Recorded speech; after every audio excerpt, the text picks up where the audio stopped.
Good morning, everybody. Thank you for being here today. Appreciate you joining me. Hope you've had a wonderful week and big weekend planned. And don't let me bust your bubble, but I was just looking and thinking, realizing as I look at the calendar, 2 months till Christmas, 60 days and a few hours till Christmas. Doesn't really seem possible. Seems as if yesterday it was January.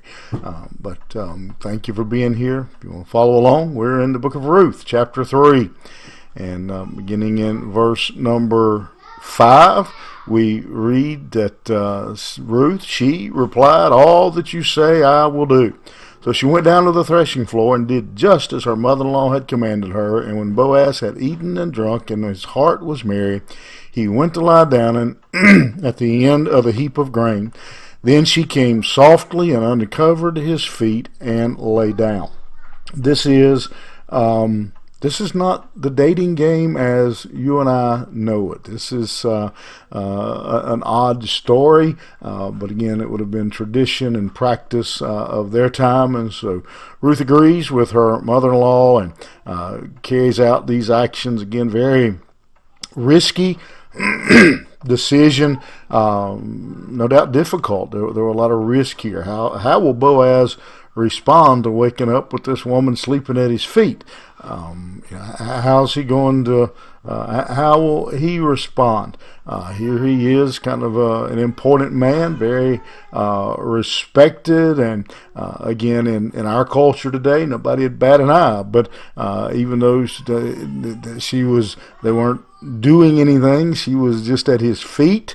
You can imagine how that would have been accepted in that time, as here they are in the middle of the night together, unmarried, and so a lot of danger here. Ruth could be labeled as a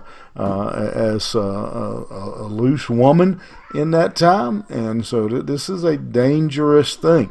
Nevertheless, Ruth goes and very carefully follows, as she says in verse 5, "All that you say I'll do." And she goes through everything. She tiptoes in once Boaz falls asleep and lays down, uncovers his feet and lays down there. This was, in fact, in reality, a proposal. She was symbolizing, showing her servanthood, and again, a proposal of marriage, and asking to become part of his life, asking him to do, as we will see here in the first of the week as we move on, that she's asking him to take me in, to be the family redeemer, to carry out that responsibility. She is again committing herself to him. And again, Ruth, her actions, Boaz is a type or a picture of Christ for us, and Ruth is an example as well that we see her making commitment. I'm going to commit myself to follow you. You be my redeemer, and I will be your servant.